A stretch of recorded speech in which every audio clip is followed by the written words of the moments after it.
Hello friends, welcome back to my channel. आज हमारा topic of discussion है कि रिजल्ट्स क्यों नहीं आते हैं। अब सब लोग कहते हैं भाई हम तो वर्कआउट भी कर रहे हैं, मतलब सबको सब आजकल ऐसा नहीं है कि किसी को नॉलेज नहीं है, सबको डाइट का पता है, सबको क्या पता है कि क्या अच्छा है हमारे लिए और क्या अच्छा नहीं है, क्या खाना सही है क्या खाना सही नहीं है। मतलब आज के टाइम पे ये बताना तो बहुत अजीब सी बात होगी कि नहीं आप ये पर्टिकुलर फूड आपके लिए ठीक नहीं है और हमें ये घर का खाना खाना चाहिए, घर का खाना अच्छा होता है। आजकल सबको सब नॉलेज है, ऐसा नहीं है कि लोगों को नॉलेज नहीं है, बट फिर भी रिजल्ट्स क्यों नहीं आते हैं। तो आज ये बड़ा इंटरेस्टिंग टॉपिक है, तो इसके बारे में हम डिस्कस करते हैं। आज थोड़ा सा डिस्कशन करेंगे क्योंकि मेरे को जैसे मैं अपना फिटनेस स्टूडियो रन करती हूँ तो बहुत ही आते हैं लोग। मैंने इतने साल से हम लोग ये सब मैं कर रही हूँ और फिर भी मुझे रिज़ल्ट नहीं आया। तो जैसे अभी मेरा जो सीरीज़ चल रहा है प्रेगनेंसी पोस्ट प्रेगनेंसी, आपको वज़न कैसे कम करना है, फ़ैट कैसे लूज़ करना है, अपना फ़ैट लॉस कैसे करना है, उसके बारे में सीरीज़ चल रही है। तो वज़न कम करना ऐसा नहीं कि पोस्ट प्रेगनेंसी ही रिक्वायरमेंट है, जनरल लोगों को भी रिक्वायरमेंट। आजकल जो ज़्यादातर आवाम है उसको फ़ैट लॉस करना या वज़न कम करना ये बहुत बड़ा एक ज़रूरत है लोगों की। ज़्यादा लोग ओवरवेट हो चुके हैं और कुछ मेडिकल रीज़न्स भी है, गलत खान पान की वजह से या जो आपकी जो लाइफस्टाइल है, जिस तरह से हमारी वर्किंग कंडीशंस हैं, जॉब्स हैं, स्ट्रेस लेवल है, बहुत सारी चीज़ें जिसकी वजह से वज़न बढ़ जाता है। और उसको कम करने में क्या क्या दिक्कतें आती हैं और रिज़ल्ट्स क्यों नहीं आते हैं। तो मुद्दे पे आते हैं हम कि रिज़ल्ट्स क्यों नहीं आते हैं। तो सबसे पहले जो रिज़ल्ट ना आने का रीज़न है वो है प्रोक्रास्टिनेशन। अब प्रोक्रास्टिनेशन कैसे है रीज़न? एक तो कोई भी काम शुरू करने से पहले, स्पेशली हम वर्कआउट शुरू करने से पहले 1 तारीख का इंतज़ार करते हैं, सोमवार का इंतज़ार करते हैं। भाई इस महीने की अब 1 तारीख आएगी तो हम वर्कआउट करेंगे। एक आउट से अभी तो 27-28 तारीख है, 1 तारीख से वर्कआउट शुरू करते हैं। अरे आज तो फ्राइडे है, मंडे से वर्कआउट शुरू करते हैं। और अगर 1 तारीख फ्राइडे को पड़ गई या सैटरडे को पड़ गई तो मंडे से वर्कआउट शुरू करना है, तो फिर मंडे को तो 3 या 4 तारीख पड़ेगी, तो फिर वो महीना तो निकल गया आपका। फिर आप सोचोगे चलो अब अगले मंडे से शुरू करेंगे या अगली 1 तारीख से शुरू करेंगे, या ऐसा हो जाए फिर शुरू करेंगे, वैसा हो जाए फिर शुरू करेंगे। पहले ये काम कर लेते हैं फिर शुरू करेंगे। पहले ये मेरे अभी ना ये काम पड़े हैं, मुझे अभी ये शॉपिंग करनी है, या अभी मेरे घर की ये सेटिंग बाकी रह गई है, या पहले ये हो जाए, उन फलाना को मेरे घर आना है, मुझे उनके घर जाना है, पहले वो सब कर लें फिर हम शुरू करेंगे। तो ऐसे जो हम ये राइट टाइम का वेट कर रहे हैं ना, तो वो राइट टाइम ना कभी नहीं आएगा, मैं आपको सच बताऊँ। क्योंकि जो हमारा जो लाइफ है ना फुल ऑफ सरप्राइजेज़ है। कभी भी लाइफ, मैंने अपना एक्सपीरियंस से देखा है कि लाइफ कभी स्मूथ नहीं चलती है। रोज़ जो सवेरा होता है वो एक नए चैलेंजेस के साथ होता है। रात को हम कुछ और सोच के सोते हैं, सुबह कोई और कंडीशन होती है, बेल बज जाती है, गेस्ट आ जाते हैं, ऐसा भी होता है, और हम कुछ और सोच रहे होते हैं। सुख दुख सबकी ज़िंदगी में लगे रहते हैं। तो आप कोई भी मतलब ये मत सोचिए कि एक कोई भविष्यवाणी होगी या कुछ ऐसा होगा कि हाँ वर्कआउट मेरे को शुरू करना है, और जब वर्कआउट आप शुरू करेंगे तो उसके बाद आप बीच में छोड़ेंगे ही नहीं, ऐसा कभी नहीं होता। हो सकता है मैंने वर्कआउट शुरू कर दिया, मैंने 2-3 दिन वर्कआउट करना शुरू करा, पर ऐसी कंडीशन आ गई, मुझे कहीं जाना पड़ गया, या मेरे घर में कोई आ गया, या कुछ भी ऐसी प्रॉब्लम हो गई जो मैं अगले 2-3 दिन कंटिन्यू नहीं कर पाई। कोई बात नहीं है, बट आपको शुरू कब करना है उसके लिए आप सोमवार का 1 तारीख का, ठीक है, पूर्णमासी का वेट मत करिए। जैसे ही आपको मौका लगता है, जब भी आपको रियलाइजेशन होता है, आपको, मैं ये कहती हूँ कि आपको वर्कआउट करना है, आप जैसे भी वर्क टाइम निकाल के आप वर्कआउट करिए। सोमवार 1 तारीख है तो इंसान नहीं बनाए हैं, हम लोगों ने नहीं बनाए हैं, कैलेंडर हमने ही बनाया है, तो हम उसके गुलाम बनते जा रहे हैं। जो चीज़ हमने बनाई है हम उसी के गुलाम बन जा रहे हैं। 1 तारीख आएगी तब हम काम शुरू करेंगे, मंडे आएगा तब हम ये काम शुरू करेंगे, ठीक है। सारे दिन अच्छे होते हैं, ये दिन हमने बनाए हैं। तो आप, एक तो ये रीज़न हो गया आपका वर्कआउट जो रिज़ल्ट्स नहीं आते हैं। अब दूसरा रीज़न क्या रहता है कि ओवर एक्साइटमेंट। अब ओवर एक्साइटमेंट कैसे होती है? ओवर एक्साइटमेंट में क्या है, जैसे आपने वर्कआउट स्टार्ट किया, चाहे जिम में किया चाहे अपने घर में किया, तो आप सब कुछ छोड़ देते हो। मैं दिन में 4 कप चाय पीती थी, अब मैंने बिल्कुल छोड़ दिया। मैं रोटी खाती थी, रोटी छोड़ दी, चावल खाते चावल छोड़ दिया, ये छोड़ दिया, वो छोड़ दिया, सब कुछ छोड़ दिया। अब यार अब ऐसा कैसे पॉसिबल है? जो चीज़ आप पिछले कई सालों से या कुछ महीनों से जैसे भी आप फॉलो कर रहे थे, आप एकदम से आप अपने ये सब चीज़ें जो होती है ना, छोड़ना, एकदम से छोड़ दिया, खाना छोड़ दिया, हम सिर्फ नींबू पानी पी रहे हैं और हम सिर्फ ये खा रहे हैं, हम ये ओट्स खा रहे हैं, हम क्विनोआ खा रहे हैं, हम सिर्फ ये फ्रूट्स खा रहे हैं, सिर्फ हम जूस पे आ गए हैं। देखिए ये बहुत ही अनरियलिस्टिक चीज़ें हैं। हम लोग ऐसा नहीं कर सकते क्योंकि हम लोग वर्किंग हैं, है ना, और हमारी कंडीशंस अलग होती है, हमें एनर्जी भी चाहिए होती है, और ये सब चीज़ें करने से जो हमें स्ट्रेस लेवल आना शुरू हो जाता है। एक दिन तो आधा दिन तक सही लगता है, मैक्सिमम एक दिन तक आपको ठीक लगेगा, पर ये चीज़ें ज़्यादा दिन तक रह नहीं सकती हैं, ठीक है? तो आपको जो भी काम करना है स्टेप बाय स्टेप शुरू करना है। ऐसा नहीं कि आपने जिम ज्वाइन कर लिया, एक्सरसाइज स्टार्ट कर दी तो आप सब कुछ खाना पीना छोड़ देंगे। आप करिए, शुरू करिए। जो भी आपको अपनी प्लेट में ऐसी चीज़ लगती है जो आपको लगता है कि ठीक नहीं है खाने में, उसको आप सबसे पहले निकालिए, ठीक है?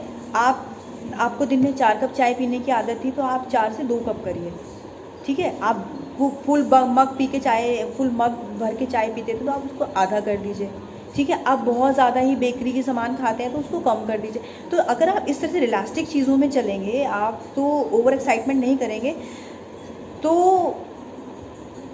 रिजल्ट्स आएंगे, तो फिर आप कंसिस्टेंट भी रहेंगे। तो ये ओवर एक्साइटमेंट एक तो रीज़न है कि रिजल्ट्स नहीं आते हैं। और जो कंसिस्टेंट रहने की जैसे मैं बात कर रही हूँ, तो तीसरा रीज़न रहता है इनकंसिस्टेंसी रहता है। क्या होता है कि जब आप कोई भी प्रोग्राम शुरू करते हैं तो उसमें मतलब अब मैंने वर्कआउट स्टार्ट कर दिया, मैंने सोच लिया कि हाँ भाई मेरे को दौड़ना है, तो मैंने दौड़ना ही शुरू कर दिया, मतलब। और फिर मैं 2-3 दिन इतना दौड़ी आप, क्योंकि आपने कभी वर्कआउट करा नहीं है और आपने एकदम से अपने बॉडी को आपने एक्सर्ट कर लिया। 2-3 दिन बाद आप 1-2 दिन आपने खींच लिया, 3 दिन किस तरह से खींच लिया, पर ज़्यादा दिन तक चलेगा नहीं।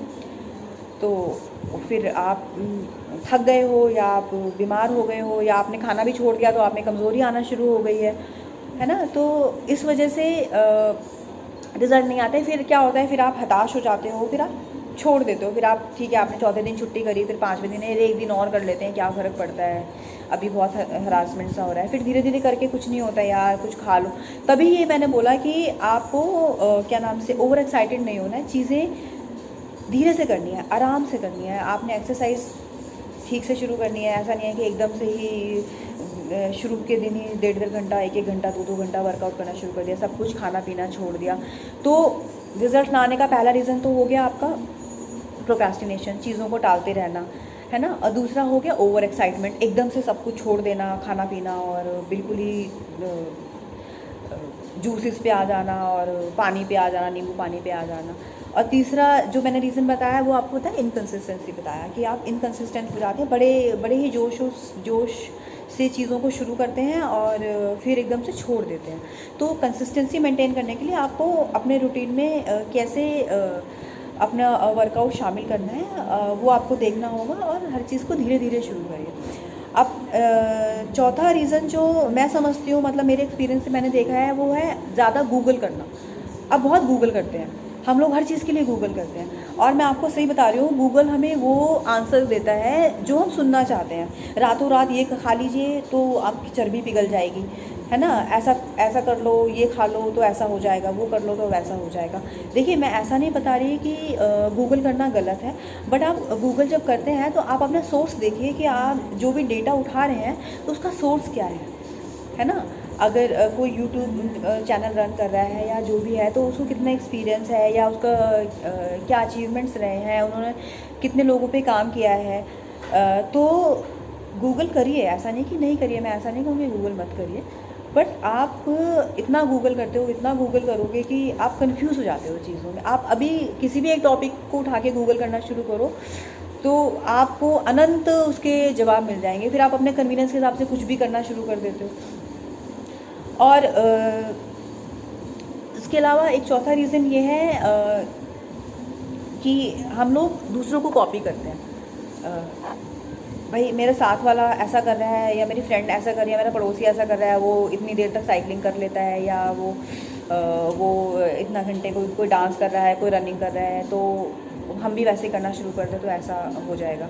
तो आप दूसरों को कॉपी करना छोड़ दीजिए, क्योंकि हमारा सबका बॉडी टाइप अलग होता है, सबका मेटाबॉलिज्म अलग होता है, सबका लाइफस्टाइल अलग होता है, ईटिंग हैबिट्स अलग होती है, वर्किंग स्टाइल अलग होता है। कोई नाइट ड्यूटी में काम करता है, कोई डे ड्यूटी पे काम करता है ना। कोई किसी के घर में बहुत सारे नौकर है, कोई घर का सारा काम खुद ही करता है। तो बहुत सारी चीज़ें होती हैं देखिए। और इसके अलावा आपका मेटाबॉलिज्म जो है वो बहुत बड़ा रोल प्ले करता है ना। आपकी एज है, बहुत सारी चीज़ें होती हैं जो बेटर करती हैं रिज़ल्ट लाने में।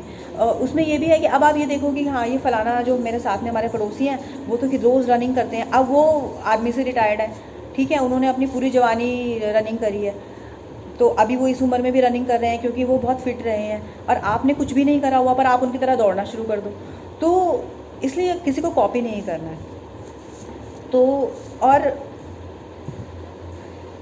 आपको अपने आप को, अपने बॉडी को समझना है, अपने लाइफस्टाइल को समझना है, क्योंकि जो भी आप प्रोग्राम स्टार्ट करते हैं उससे हमारा जो दिनचर्या है, हमारा जो डे टू डे रूटीन है वो सफ़र नहीं करना चाहिए, हमारी जॉब सफ़र नहीं करनी चाहिए, हमारे परिवार सफ़र नहीं करना चाहिए, और साथ ही साथ हमें रिजल्ट्स भी आने चाहिए। तो इसके अलावा जो नेक्स्ट रीज़न है वो है हम अनरियलिस्टिक अप्रोच रखते हैं चीज़ों को लेके। अब अनरियलिस्टिक अप्रोच में जैसे कि हम एकदम से ये जब भी कोई प्रोग्राम शुरू करते हैं तो अब मैं 1 महीने में 10 किलो वज़न कम करूँगी मैं, तो ये बहुत ही अनरियलिस्टिक अप्रोच है। और कोई भी तरीके से अगर आप शॉर्टकट तरीके से अगर आप शॉर्टकट्स लेते हैं अपने वेट लॉस, फैट लॉस के लिए, तो वो ठीक नहीं है। अगर आप इसमें फ़ैट लॉस में, वेट लॉस में, या आप जो भी आपका वर्कआउट प्रोग्राम है मसल गेन करने में, बहुत सारी चीज़ें हैं, इसमें एक फंडा काम करता है, slow and steady wins the race. आप सही तरीके से आप अपना वज़न कम करिए, है ना। आप ये मत सोचो कि ऐसा टारगेट मत रखो कि मैं 1 महीने में 10 किलो वज़न कम कर लूँगी, तो उसमें क्या होता है, अगर वो नहीं हुआ तो आप लोग निराश हो जाते हो, ठीक है। और आप ये देखो कि मैंने अपना वज़न बढ़ाया कितने टाइम में है, या मेरा जो लाइफस्टाइल जो ख़राब रहा है, जो वो कितने टाइम मैंने मतलब अपनी बॉडी पे ध्यान नहीं दिया, मैं पढ़ाई में लगी रही है, जॉब में लगी रही है, मैंने अपना को बहुत स्पॉइल करा पिछले 10 साल, पिछले 5 साल। तो आप कम से कम जितना टाइम आपने अपने आप को स्पॉइल करने में लगाया उससे कम से कम 1/4 टाइम तो दो।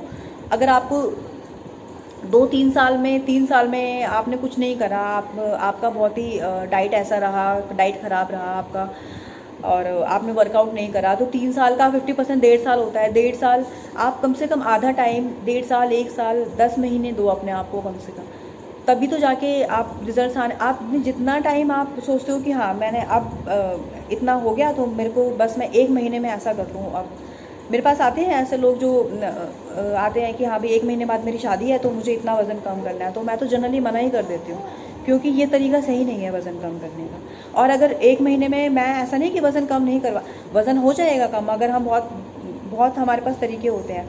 बट क्या होगा, आपने उस टाइम ठीक हो गया, फिर वो बाउंस बैक करेगा, ठीक है। फिर जो आपने कपड़े सिलवाए हैं वो आपको शादी के बाद आएंगे नहीं, क्योंकि आप कोई भी तरह की क्रैश डाइटिंग ज़्यादा लंबे समय तक आप फॉलो नहीं कर सकते उसको, ठीक है। तो अनरियलिस्टिक अप्रोच मत रखिए, एक रियलिस्टिक आप लाइफस्टाइल में वर्कआउट शामिल करिए। और बार बार मशीन पे चढ़ना, मैंने अपने पिछले वीडियो में बताया था कि आप बार बार ना वज़न करने आप मशीन पे मत चढ़िए, ठीक है। आपको वक्त लगेगा, अगर आपने पहले वर्कआउट नहीं किया है तो 3 हफ्ते तो लग जाते हैं रूटीन में आने में।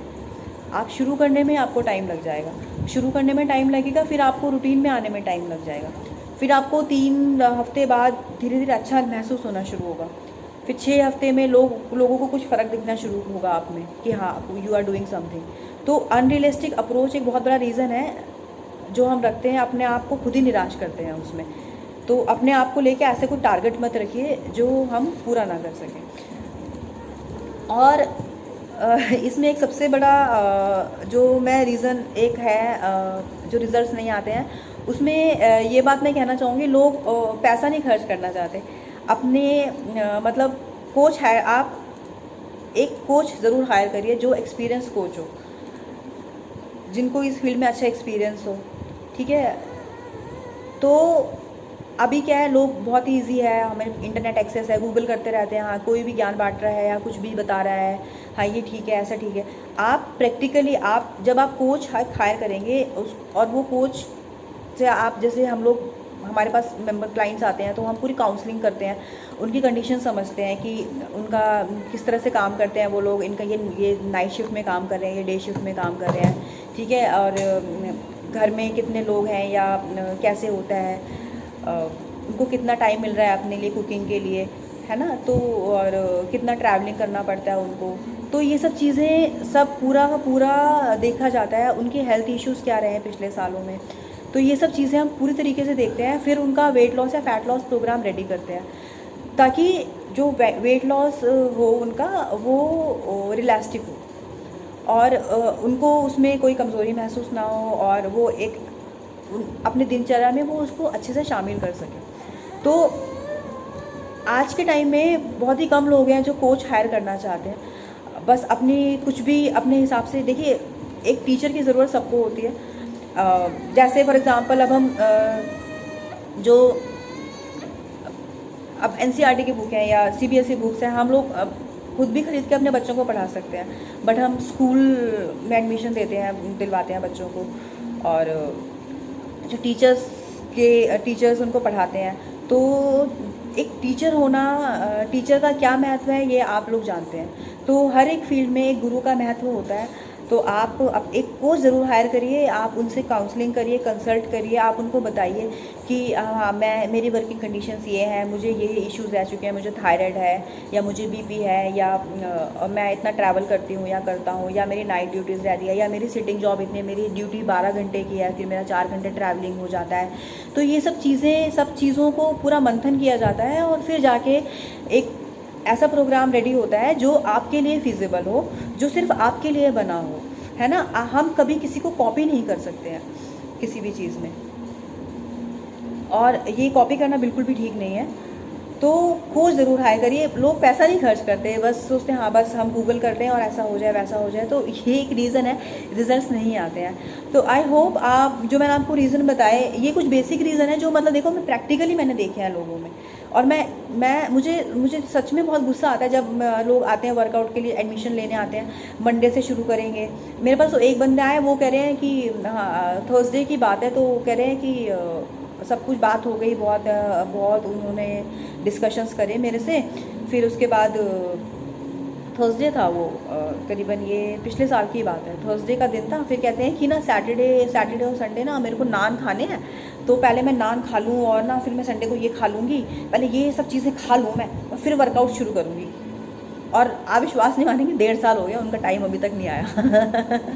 तो इस तरह की अप्रोच रखना ठीक नहीं है। और वर्कआउट को अपने दिनचर्या का हिस्सा बनाइए। जैसे हम सुबह उठते हैं, ब्रश करते हैं, नहाते धोते हैं, ठीक है, हम नाश्ता करते हैं, लंच करते हैं, डिनर करते हैं, और बहुत सारी ऐसी जो हमारी एक रूटीन की चीज़ें हैं जो हम रोज़ करते हैं। तो वर्कआउट करना भी उसी तरीके से है। तो ऐसा कोई वर्कआउट को ऐसे क्रैश कोर्स मत लीजिए कि हाँ बस मैं 1 महीने में ऐसा कर लूँ, तो इसी वजह से रिजल्ट्स नहीं आते हैं। कंसिस्टेंट रहिए। कोई बात नहीं है, आपने वर्कआउट स्टार्ट किया, आप आपने 2 दिन हुए स्टार्ट करा, छुट्टी हो गई आपकी, कोई बात नहीं है, फिर से शुरू कर देंगे। तो उसको दिमाग में बोझ की तरह मत लो बिल्कुल कि मतलब हाँ नहीं अब मैं तो स्टार्ट कर दिया है, अब तो बिल्कुल छुट्टी भी नहीं होनी चाहिए। ऐसा नहीं होगा कभी भी। देखिए, life is full of up and down. तो हर दिन एक नए चैलेंजेस, जैसे मैंने आपको बताया, लेके आता है। तो आज कुछ नहीं हो पाया, हमने आज के लिए कुछ मैंने सोचा था, मैंने भी आज के लिए बहुत सारी चीज़ें सोची थी, पर कई चीज़ें नहीं हो पाई। कोई बात नहीं है, कल कर लेंगे, है ना, कल वर्कआउट कर लूँगी मैं। तो पर मैंने ये नहीं है कि हाँ नहीं अब तो छूट ही गया, अब तो मैं कर ही नहीं पाऊँगी, ऐसा नहीं होता। आप स्टार्ट कर दीजिए। आप जब भी आपको टाइम लगता है आप शुरू करिए, 15 मिनट 20 मिनट शुरू करिए। आप देखिए, आप जब शुरू करते हो आपको धीरे धीरे अच्छा लगना शुरू होगा। और जो आई होप मैंने जो आपको रीज़न बताया है आप उनसे सेटिस्फाइड हो, और आप ये जो अपने माइंड ब्लॉक्स हैं इनको तोड़ोगे और अपना वर्कआउट स्टार्ट करोगे। तो फिर मिलते हैं नेक्स्ट एपिसोड में। और मेरा जो अगला वीडियो है वो मैंने जो अपने 3rd ट्राइमेस्टर में जो मैं स्ट्रेचेस करती थी उस पर बेस है। तो अगर आप प्रेगनेंसी के दौरान जब हम क्या क्या स्ट्रेचेस मैंने किए हैं और क्या क्या आप उनको फॉलो कर सकते हैं वो स्ट्रेचेस, तो आप ज़रूर देखिए वो वीडियो। तो मिलते हैं फिर अगले वीडियो में। बाय।